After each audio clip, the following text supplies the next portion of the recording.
extremely well. He's a very confident young man, but he also doesn't let the failure get him down. That allows his confidence to waver. He continues to trust his approach, and last night was a great example of that, Chef. He put on a hitting clinic last night. He put on an absolute laser show. He drove the ball to all fields. He was hitting the ball where it was pitched, and I think that's what's the most important for Nicholas Castellanos. Hit the ball where it's pitched, get yourself a good pitch to hit, and don't miss it. And he didn't miss any of them last night. Yeah, he was fantastic. Oh, it's obvious why he was our Chevy most dependable player of the game. Tonight he plays behind Blaine Hardy, and he is absolutely, by the way, killing White Sox pitching. Nick Castellanos batting .419 against the White Sox. But Hardy makes his 13th start of the year, and we welcome in Mickey York for this Miller Lite Report. I know, Mick, he is approaching, if not past, a lot of different personal career high in different pitching categories. How's he feeling right now, do you think? Yeah, we're on the same page here, Shep. You know, I was thinking the other day, he must be getting awfully close to a personal record for innings pitched, so I looked it up. He blew by that a couple of starts ago. Hardy starts tonight having thrown 74 and a third innings already this season. His previous high was 61 and a third set in 2015. This will be his 13th start of the season tonight. Also a personal high because prior to this season, that number was 0. So each start for Hardy is a step into uncharted territory. Is he starting to feel the effects of all that work? Well, yeah, but it hurts so good. The biggest thing is, you know, I don't think I've ever actually had this many starts in a season. So I think just getting acclimated to that and being able to, you know, go out and try and throw my 100 pitches every time, you know, it's obviously going to take its toll on anyone. But truthfully, we got a month and a half left, so just grind it out and see what happens. Have you officially shifted into a starter's mindset, or do you still have the mindset that, well, I could go to the bullpen, I could go wherever they need me? Well, see, this thing, why change? So I'm just going to keep it where I'm at, and you know, obviously I have a pretty good idea that I should be starting at least quite a few more times. So tomorrow they tell me they want me back in the bullpen after my outing, then so be it. But you know, it's just a matter of being flexible. Yeah, on the previous road trip, speaking of flexibility, Hardy flirted with a no-hitter. In his next start in Anaheim, he was roughed up just a bit. He admitted the change in temperatures got to him. He was gassed. His wife even texted him after the game and said, it looked like your ears were burning up. But Hardy tonight will pitch in temperatures somewhere between Northern California and Southern California hot. And if he can pitch anywhere between near perfection and getting knocked around a little bit, it should be a pretty darn good night for Blaine Hardy and the Tigers here tonight, Matt. Yeah, Mick, he's been dynamite. I mean, he's allowed 3 runs or fewer in 8 of his 12 starts so far. Looking forward to Mickey's reports all night long, including his sit-down with Al Kaline a little bit later on in this special Hall of Fame edition of Tigers Live here from the Coliseum studio. Let's welcome in our friend JP Morosi from Fox Sports. You have a Hall of Fame vote. I do. What do you use as your guide? Shep, here's the way I think about it. Every individual player. Do I need this player if I'm going to tell the story of his particular generation in Major League Baseball? That's the question. Is he essential to the telling of this era? So right now, guys, we've got a ballot that is so crowded. I counted 5 players that I didn't vote for in the last ballot that I want to be in the Hall of Fame. I believe they belong. Guys like Jeff Kent, Omar Vizquel, Fred McGriff, Billy Wagner, they all belong. And so I think it's a challenge, but to me, being a journalist, I guess you look at it as a storytelling. Who is important? So you think about moments. Numbers are important, but I want to see moments as well. Edgar Martinez, the double that saved baseball in Seattle, that matters as well. And that leads me to my question. Are we going off, taking measures off the numbers, the analytics, or are you trusting the eye test these days in your vote? Both. And Simo, here's a great example of today's game. Yadier Molina. I cannot tell you right now how many hits he has, what his batting average is, but that's what a Hall of Famer looks like. Yeah. Because every October it seems like I'm watching games and he's getting big knocks, and he's getting pitching staffs that have been undermanned in St. Louis to the World Series, winning the World Series. He is so important. I still think for catchers, Craig, and you know this, we still can't exactly quantify that calming influence in a pressure moment on the mound that he has. There is no way to calculate his meaning. For me, Yadier Molina, first ballot Hall of Famer, no question about it. All right, so help me with this, because this is something we've debated for a long time. Not only are you a Hall of Fame voter, you're a Michigander. Lou Whitaker, your thoughts on that and why he's not there? And I think it's one of the more embarrassing moments for baseball writers ever. I think you're right. And one of the tricky things, and I was not voting at the time Lou first appeared on the ballot, there was some sentiment among voters at the time they wanted to wait and let Tram and Lou go in together. Well, not enough voted for him to have him stay on the ballot. So that was a huge oversight. And actually, Matt, when you think about sabermetrics, Lou Whitaker is one of the players in the game's history who has been helped more by that than almost anything else, at least in terms of the perception of it. They believe that you look at his career historically, he is very close to the likes of a Joe Morgan, probably by the numbers better than a Ryan Sandberg. From a WAR standpoint, yes, yes, yeah. exactly. So I think from this year's ballot, it might have been asking a bit too much to get 3 Tigers on there from the very same committee, but I do think that Lou will have a very good chance to come back on that in 2 years' time. Well, I definitely think Lou should be a Hall of Famer. There's no doubt about that. I think we all agree on that. I think my question is, who's next? Does Justin Verlander get into the Hall? Obviously, I believe Miguel Cabrera is a Hall of Famer. But I wonder what you thought about Justin Verlander so far. Jim Leland's probably in that conversation. Well, and that's what I was going to mention. I think actually the next man with the Tigers emblem on his hat in the Hall of Fame will be somebody who batted .222 over 7 seasons in the minor leagues. Number 10, Jim Leland, because I think you look at his career, and again, you could actually argue that he won more games with the Pirates. He won his World Series with the Marlins, but you know, Craig, from playing for him, that the connection he had, I mentioned those 7 seasons in the minor leagues coming out of Perrysburg, Ohio, he's a Tiger. I think that he belongs in the Hall of Fame. His era committee comes up this December. So it's not long from now he'll be on the committee. And as was the case for Tram and Morris, the makeup of that committee is so important. 16 members, including current Hall of Famers, executives, media members.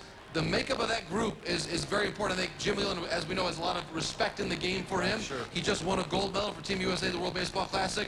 I know, talking to Tony La Russa, they believe that can count on his resume for the Hall of Fame. I think by this time next year, he's a Hall of Famer. JP, I could talk to you all night long about this. Freehan, Lolich, where do you stand on those two guys? I'm not saying that they are going to get in, but I believe they're Hall of Fame worthy. Yes. What's your thoughts on those two guys? I think especially with Freehan because of the positional scarcity. Again, I mentioned the Molina factor. Right. And if Bill Freehan had played in an era in which the playoffs were easier to get into, for example, with the wild card, certainly Yadier played on some teams in St. Louis that got in that way. I think that you think of a standard bearer, catcher, really the backbone of the organization for so many years there. Certainly Al Kaline, Mr. Tiger, #1. But I think Bill Freehan, right in that conversation in terms of being the backbone of that team year after year after year, I think he belongs in the Hall of Fame. Well, I enjoy the conversation so much. I know we got to let you go for right now, but stay right there, bud, because we have a pretty good debate coming up a little bit later on steroid use and whether or not some of those players belong in Cooperstown. We know one guy, more than one guy, but especially this guy deserves to be in Cooperstown. Former Tiger, Hank Greenberg, one of the greatest players of all time. He was inducted into the Hall of Fame in 1956. He was a 2-time MVP, led the Tigers to their first ever World Series in 1935. Greenberg drove in over 100 runs 7 times in his career. Folks, he hit over 300 in each of his first 7 seasons. And you do, Craig Monroe, share a little bit of history with Hank Greenberg and Tigers lore, do you not? I absolutely do, Chef, and it's an honor, like, to even be mentioned in the same breath as the great Hank Greenberg, who's now #5 on the wall there, retired. I hit 5 home runs in the 2006 playoff, which actually tied me for first at the time. Yes, with Hank Greenberg. I'm like, really? Tell me that's not cool. That's unreal. To experience that, to have that experience. And then now I know that Delman Young now holds the #1 record for the most home runs by a Tiger. So, yes, but I do have that in common with Hank Greenberg. And again, that's pretty cool. Yeah, it's very cool, and that's why he's got a statue out there here at Comerica Park. Greenberg, a Hall of Famer, and we're just getting started with this really fun edition of Tigers Live Hall of Fame edition. We're going to teach you about a lot of different guys throughout the night as we celebrate the greatest players in Tigers history. More throughout the show, including arguably the greatest player ever. Stay with us. Stay tuned to Tigers Live following the game, where we will select the Fox Sports Detroit Tigers player of the game. It's presented by McDonald's.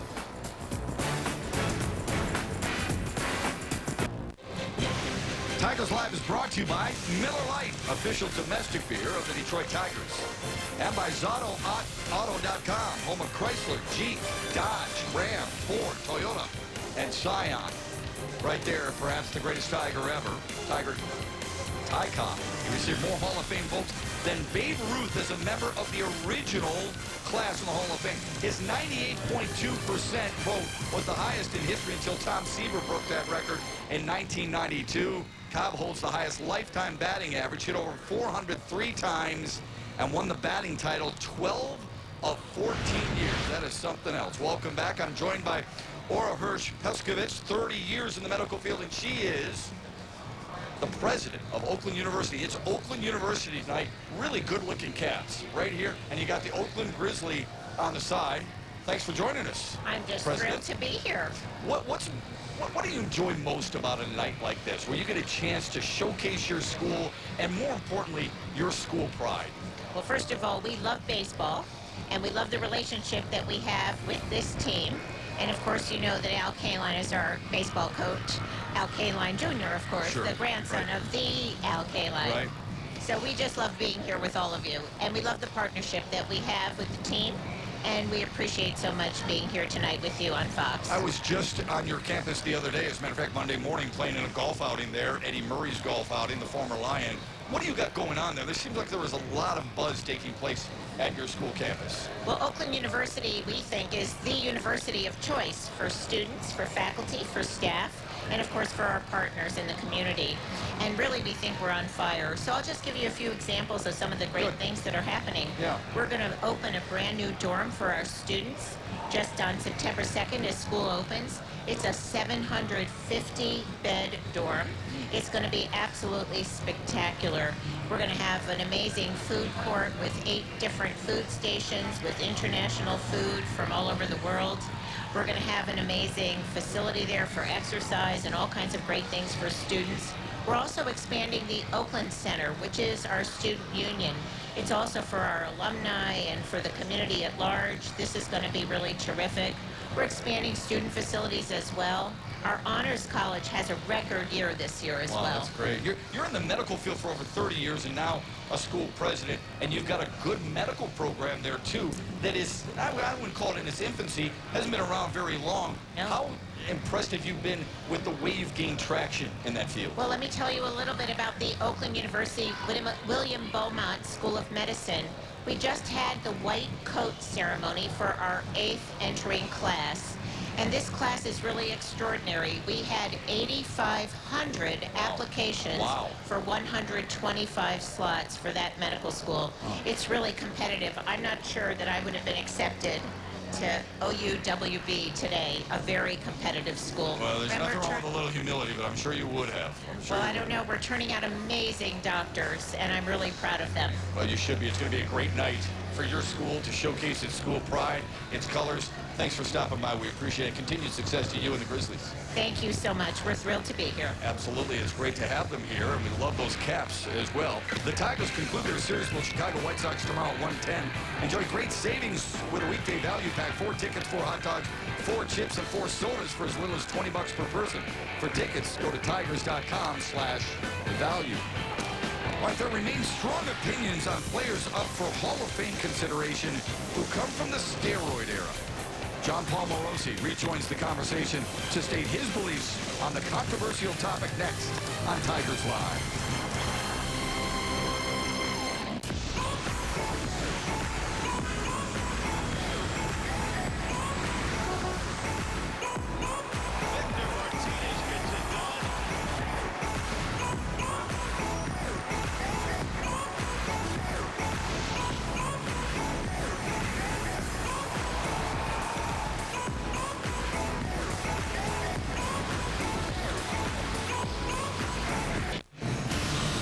Robinson Cano has served his 80-game suspension for performance-enhancing drugs and is ready to take his place in the Mariners lineup tonight against the A's. The 8-time All-Star is batting .287 and trying to help Seattle get closer to that second wild card spot. They trail Oakland by 2.5. Welcome back. Cano was suspended May 15th for taking a banned substance. That is not unique. But what is something that many people are debating these days is that steroid era and whether or not they belong in Cooperstown. JP Morosi rejoins us from Fox Sports. What's your take on it? Here's how I look at it, Shep. As a voter, this is the policy I've had so far. I draw a very thick line at 2005. And you remember, Craig, when the union and MLB decided to collectively say we were going to start penalizing players for PED use. So I say if at 2005 forward, if you were suspended, I have not voted for you and do not plan to vote for you. So that means A-Rod, Rafael Palmeiro, Manny Ramirez, Ryan Braun, and now Cano as well, who normally I would have thought of as a Hall of Famer.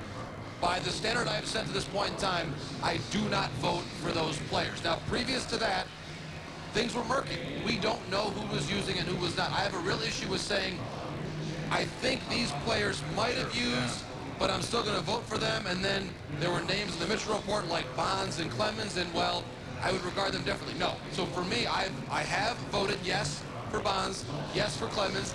Doesn't make me feel great about it, to be honest with you. As a father, you think about teaching your kids morals and ethics and what you should do in sportsmanship. But to me, that's the fairest way I have come to draw that line in 2005. At least you've got the line. There's too many guys out there who don't have that line. Too many guys say, well, everybody did it. No, they didn't. Because there are certain clean players who have been punished, yes? Right. By people voting for somebody else because whether or not you thought that person cheated, and that's what I call them, But cheaters. Chef, there's also guys in the Hall of Fame that have speculation too, that have taken steroids. Speculation. But it's all the same. It's oranges and apples. You can't have it both ways. So if there's speculation and guys have gotten called, and the guys that I think a lot of people think they have, but they're still in the Hall. I mean, you can look at a couple guys, and we don't have to go into Right, details, exactly. but I think there's some question involving the steroid era, but also, like you said, going from 2005 forward, I just think it's just not smart at all for the players to be Right. thinking that now. But back then, they weren't being tested for it. Correct. Not saying that there should be a line that needs to be drawn, Chef. I mean, I agree, I understand.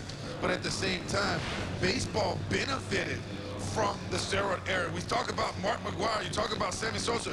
94, 95, after the strike, baseball wasn't America's game anymore. Nobody was watching the games, and now you look at the numbers, and all of a sudden these guys are not Hall of Fame worthy. Right. I'm going to question that a little bit because Buzz Seeley's in. Well, and here's the point, Craig, that I like to make as we think about that era as well. And you raise a lot of excellent points.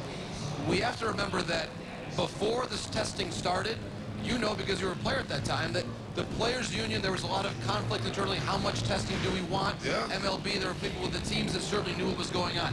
Everybody involved in the game for a long period of time is, on some level, complicit, either by having used or having not maybe stepped to the forefront more. I'm talking union leadership, Right. MLB leadership. And so the murkiness that existed was everybody's responsibility. So to me, I look at it and say, listen, give me the best players of this flawed era. Right. I draw the end of that era at 2004.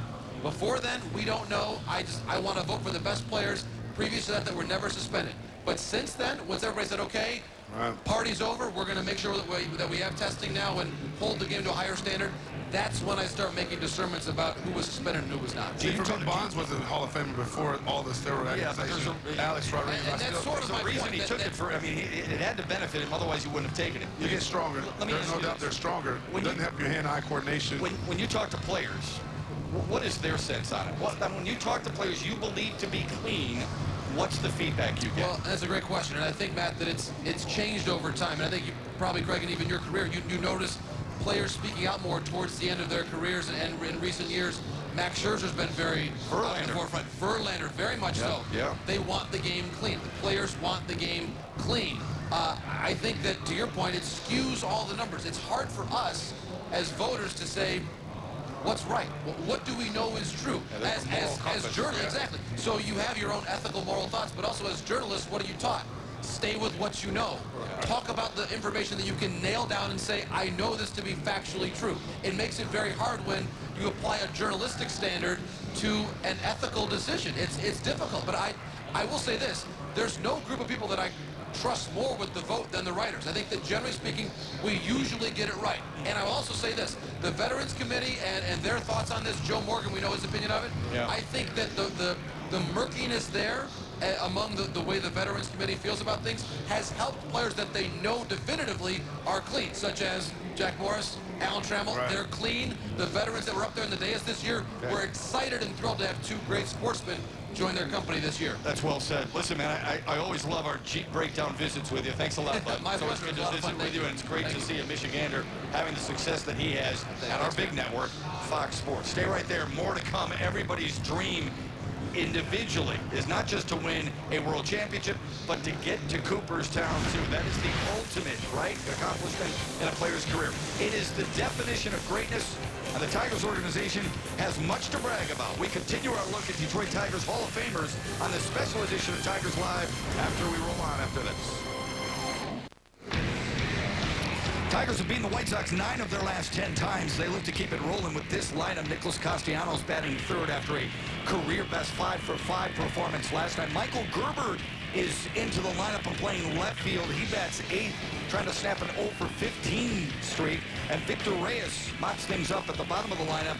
He's batting .308 in his last 4. White Sox very similar tonight as they were last night. Tim Anderson 6th in the American League in stolen bases. Avisel Garcia, the former Tiger, batting second. Detroit a nice job against Jose Abreu, who made solid contact a couple of times last night, but Detroit did a nice job for the most part keeping him out of harm's way. And former Jackson Lumen Christie, 3-sport star Ryan Lamar, the former Wolverine, playing left field and batting 8th. This week is the build-up for another event Detroit is now famous for, the Dream Cruise. It's a way to showcase the passion we have for cars, especially muscle cars. We'll talk of the Woodward Dream Cruise and the Metro Detroit Buick GMC dealers next. Tigers fans, commemorate the 50th anniversary of the Tigers' 1968 World Championship team by taking home free gear from Miller Lite. Buy 2 24-packs and text your receipt to 28130 to win a 68 Champs hat and a chance to win a replica jersey. Mario and Pemba here. Consumers Energy and Habitat for Humanity have teamed up to help Michigan neighbors. Tigers Live is brought to you by Family Heating, Cooling, and Electrical. Family's not just our name, it's the way we do business. And by your local Toyota dealer. Visit buyatoyota.com. Toyota, let's go places.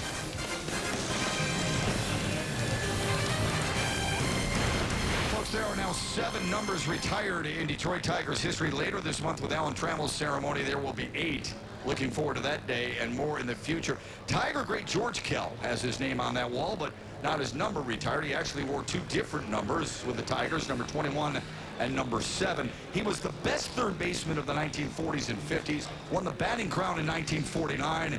He was a 10-time All-Star, hit 300 or better 9 times, and was enshrined in 1983.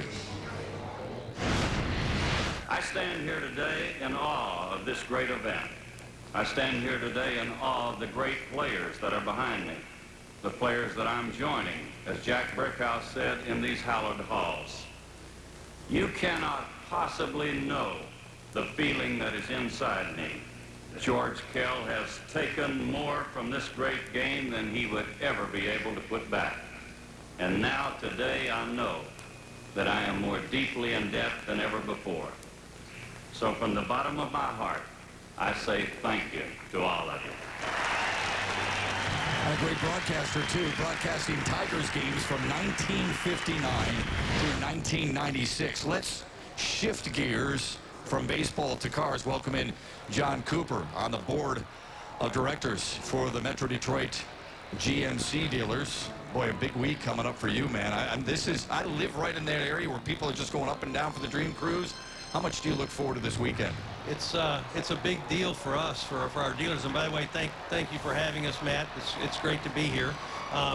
It's a huge week. It's already started. I was down on Woodward last night. I was shocked at the number of people that are already down there. So, you know, for us, I think this is our 8th or 9th year down there, and it's a big deal. Big deal. What do you enjoy most about it? I think it's a perfect way to showcase our passion for the automobile, and we are the Motor City. What do you enjoy most about it?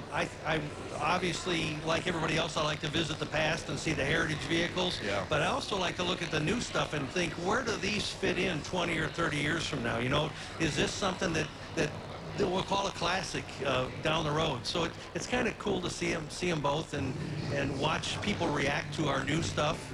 Are you surprised at the success? I mean, it has gotten massive, and people from all over the country are here to showcase their cars and enjoy everybody else's cars.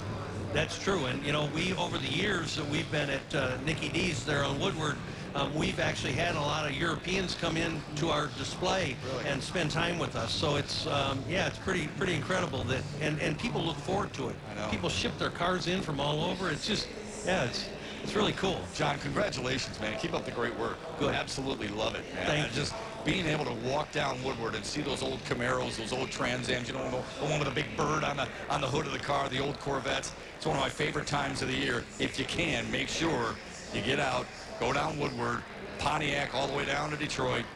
The Woodward Dream Cruise, as good as it gets. It screams, it emanates Detroit, doesn't it? The two Tigers who were just enshrined into Cooperstown credit their manager for helping them reach their Hall of Fame potential. We will talk of Sparky Anderson's lasting legacy when we come back on Fox Sports Detroit after this. My father never got past the 3rd grade, but there ain't a guy that ever went to Harvard smart as my daddy. And he said, son, every person you meet, you will just be nice and treat that person like they are someone. And you know, I can tell you this, I have tried as hard as I could. And there's no way you can try any harder than I have. My daddy was all man. He didn't need no big degrees to walk tall. That is so well said. Back with you at the ballpark, courtesy of the Call Sam Cam.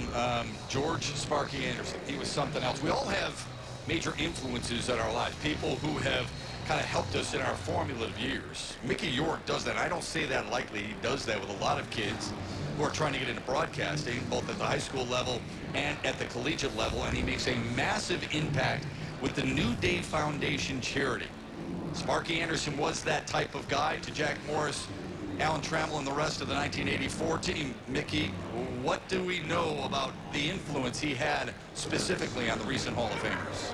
Yeah, I'm not sure I belong in the same conversation as Sparky Anderson, but while the paint continues to dry on Jack's number 47, Sparky's number 11 has cured nicely. It's been here since 2011 when the Tigers retired his number posthumously.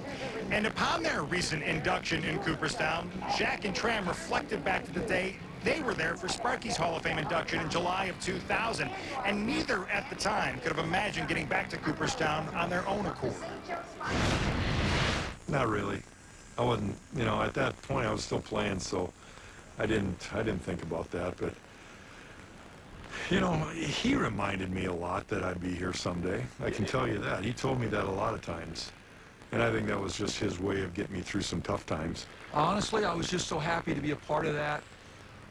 And I know, thinking back to the class, and one of the other classmates of Sparky was Tony Perez, who he had with the Big Red Machine. So I was just happy for him. I just wanted to be there to pay my respects, and that's really how I felt. And I didn't, it was such a kind of a hustle-bustle day for me, just flying in from a red-eye and getting here.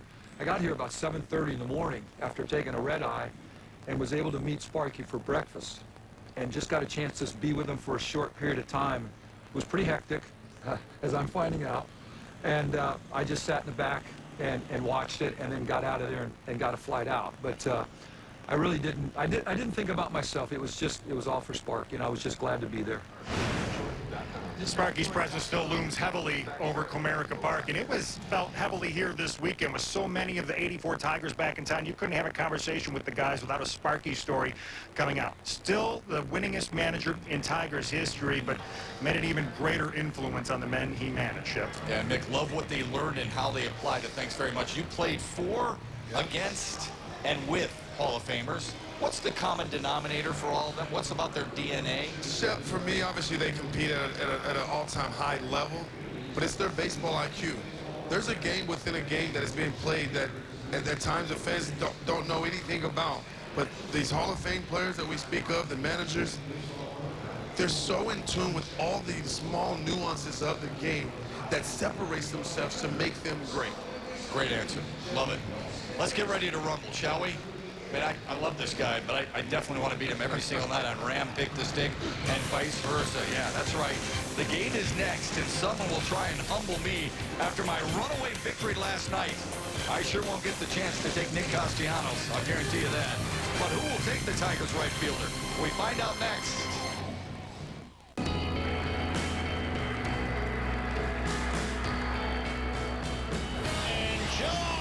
gone deep. In Candelario throws him out. James McCann with a 2-run shot. Iglesias throws him out. What a play by Iggy.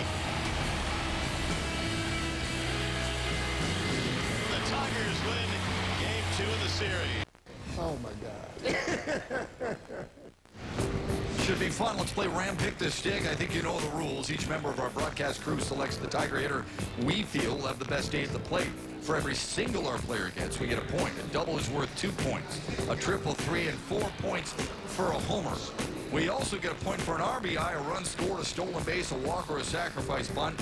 On the other hand, we lose points if our player commits an error, strikes out, or hits into a double play. Here are the standings, and I've opened up a very comfortable lead after a season-best 17-point performance last night from Nick Castellanos. I did talk to him in the clubhouse earlier today, and I said, hey, thanks a lot. He looked at me for what? I said, for helping me win Ram Pick the Stick. He said, oh, well, you're very welcome. Well, you should be thanking Mickey York. Why? For allowing you to win yesterday. Yeah, there you go. It's about time I got some credit in this doggone That's who you should be thanking. Okay. You were insufferable, by the way, in the clubhouse. I witnessed that little display. I know. I saw you turn your back on me right away. Rod, so from now on, Rod, when you're winning third, fourth, or fifth, Hey, whose pick is it? We're going to credit everybody else. Pick now, please. Kirk Gibson won the lottery. He picks first, and here's a stunner for everybody. Going with Nick Castellanos. Oh, Got 462 on the homestand and 419 this year against Chicago. I can't believe he went with Nick Castellanos, an out-of-the-box performance. All right, Mickey York, my friend. At least you used to be my friend. You're next. Yeah, if you've seen my waistline, you can tell I like candy. I like candy in our game here tonight as well. Hitting 500 in this series. Hitting 500 against White Sox starter Lucas Giolito.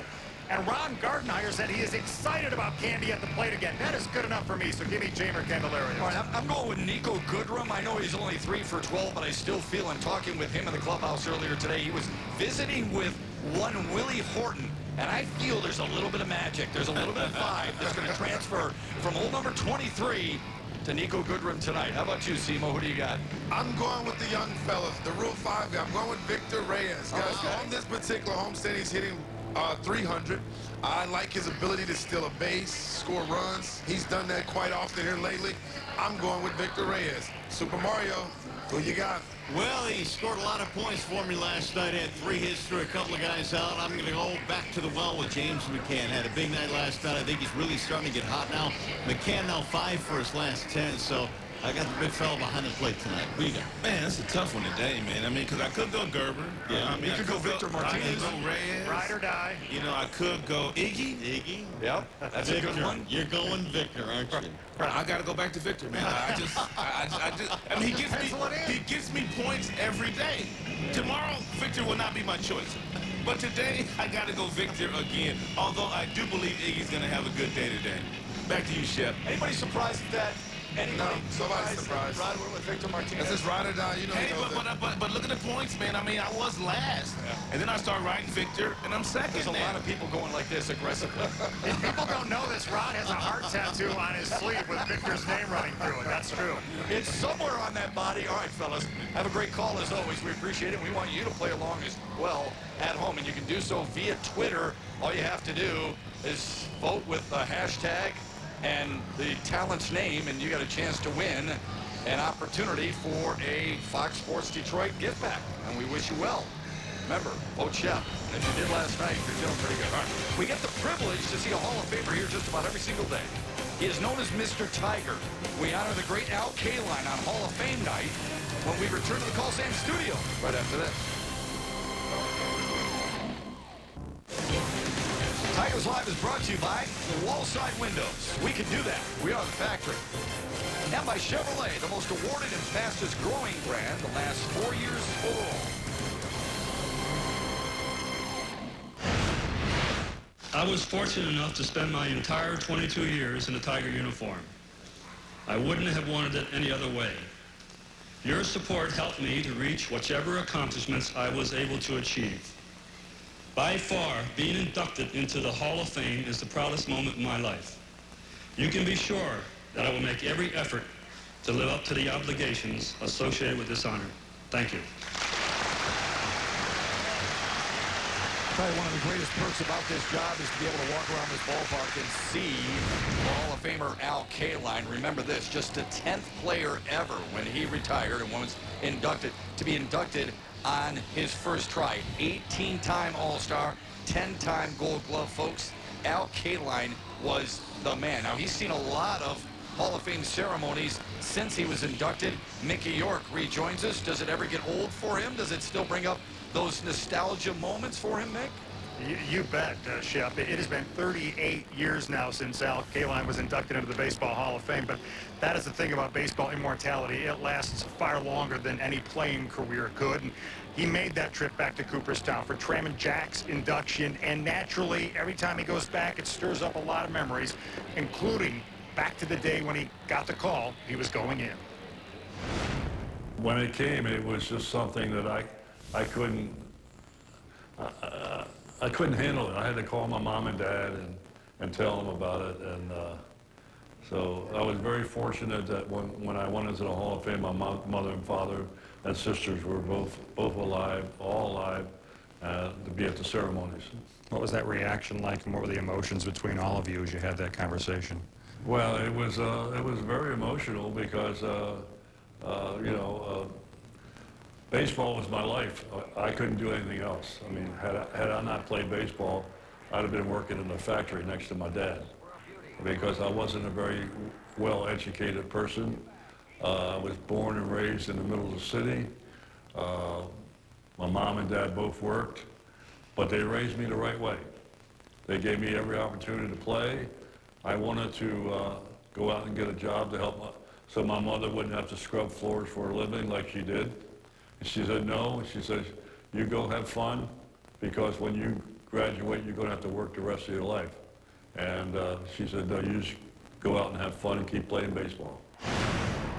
Al rarely turns down an invitation to get back to Cooperstown. He says his favorite thing whenever he's there for that Hall of Fame weekend is sitting on the porch of that resort overlooking the lake and rocking back and forth in those rocking chairs. The same rocking chairs, by the way, that Ty Cobb and Babe Ruth used to sit in. He said it doesn't get any better than that. Speaking of getting any better than that, I had a pretty good afternoon here at the office. I got to chat with Al Kaline and Willie Horton in the Tigers clubhouse. I've had worse days. There's no question about that, Shep. Yeah, that's a lot of fun. Thanks, bud. Spring training, he's there all the time.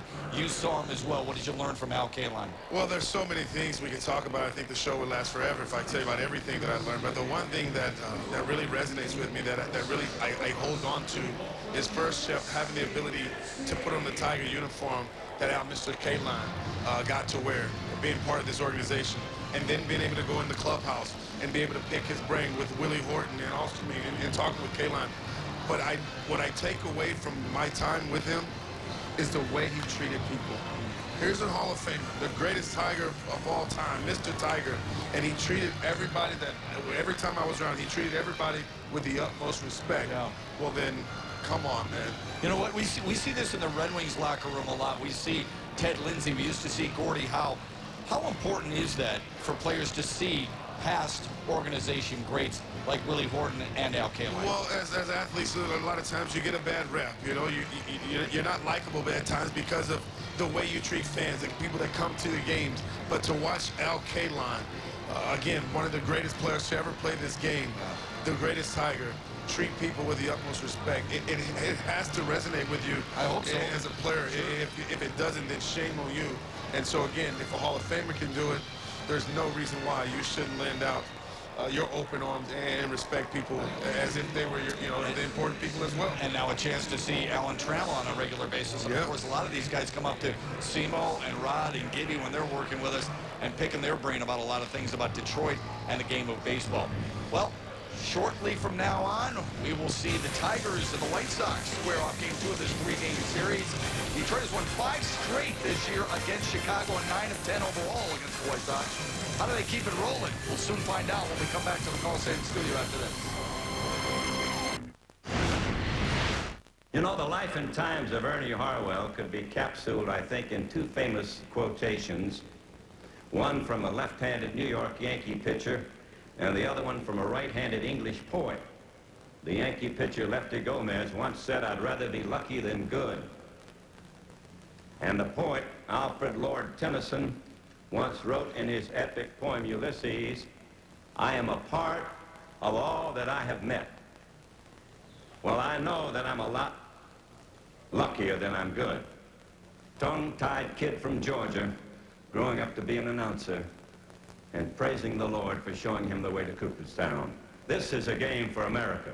Still a game for America, this baseball. Thank you.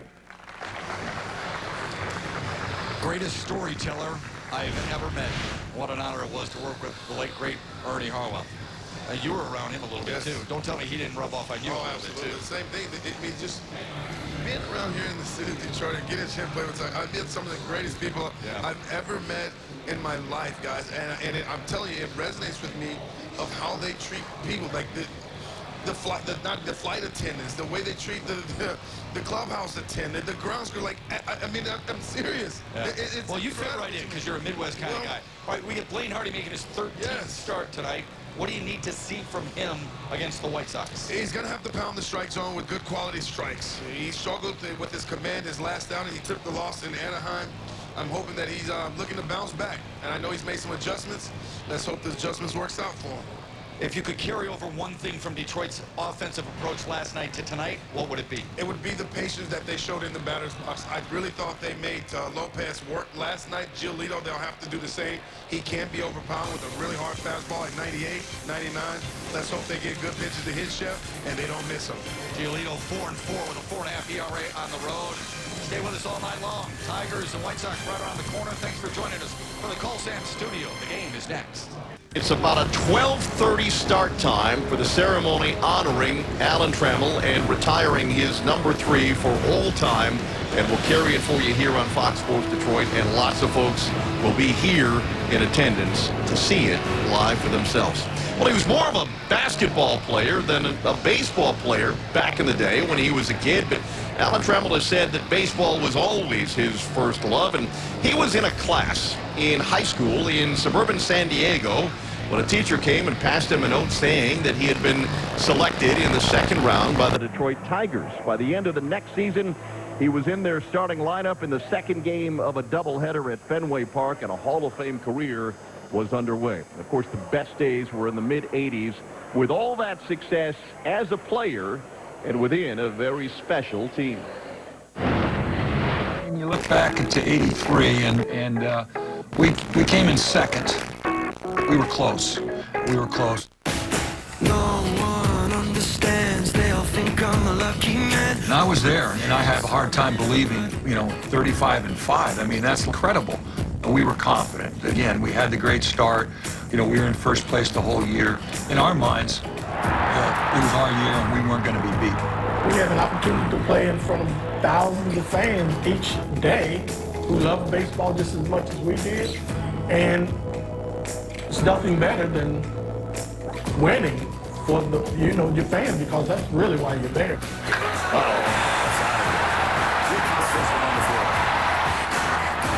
I think we all as youngsters, we dream about certain things. Going back to game 4, Lou gets on, I hit a home run. We're up 2-0. And then in the third inning, Lou gets on again, and I hit another 2-run homer. And that ends up being really the difference in the game. We went 4-2. There's so many moments that year that just went our way, and that was just one more. Everybody relied on him as being our best player. For him to do that and, be, in such a pressure situation and to come through like he did was almost like, okay, well, that's Tram. First and second, Goose Gossage was pitching. Sparky asked me to bunt, no problem. I got it down. It wasn't a picture-perfect bunt, but I did my job. So they were second and third with 1 out, and Gibby comes up. He hits a laser into the upper deck in right field, and that was a 3-run homer. And basically at that time, it was the 8th inning. It was clinched the game. In our minds, okay, we're not going to have to go back to San Diego. We're going to do it at home. And that's exactly what happened. Alan, yesterday's ball game, that had to be the thrill of a lifetime. The 2 2-run homers, the 4 RBIs. There's no question, but this is even special right here. This is what it's all about. We're going to get that ring. This is the most important day of my life. I'm going to celebrate. 3 balls and a strike to Trammell. Line drive left field. This is gone. A home run for Alan Trammell. '87 was my best year statistically. Going into the season, we had lost our cleanup hitter, Lance Parrish. Sparky, the way he liked to construct his lineup, he used to like to go left, right, left, right. He decided to switch me from second to fourth. And when he said that to me in spring training, I thought, I was shaking my head to myself thinking, this guy's crazy. You know, Sparky used to always ask us, can you take it? We'd say, take what? He'd just say, can you take it? And that's one of those can you take it moments. And, you know, he went in, you know, can Tram take it and clean up in the lineup? Yeah, he can. You know, well, how good did he do? Well, look at the numbers. The home runs, the RBIs, he hit for a great average that year. And you never again expected it out of that body. He was clearly MVP, but Bell had simply obtained too much of a lead too early. There's a photo that I have. You see Lou pulling second base out of the ground. Lou was just saying, Tram, you're the MVP. I don't care what happens. I don't know what's going to happen, but you're the MVP. So to me, that was a very special moment. He signed the bag. He said, to our MVP, Tram, and he presented it to me. I have that to this day. And we just play together, you know. I mean, it's a baseball game, you know. Like right now, it's more than baseball. But when you're out there on the field, it's a game. It's like playing in the park. And the only thing Tram and I have to do is just go out and play. Somewhere along the line, you get paired up with somebody, and it's just one of those once-in-a-lifetime deals, I guess. Tram and Lou got put together, and magic.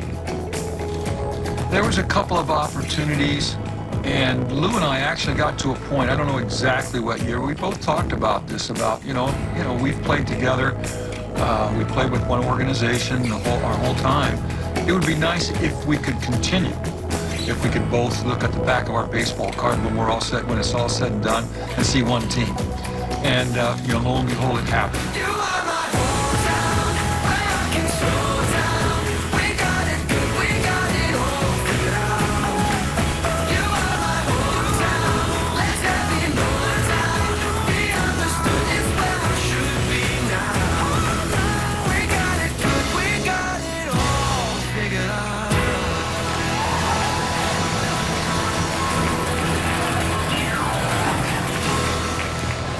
Back in 2001, Bill James' historical baseball abstract had declared Tram to be the 9th best shortstop of all time, with better analytics at the time than 14 shortstops that were already in the Hall of Fame.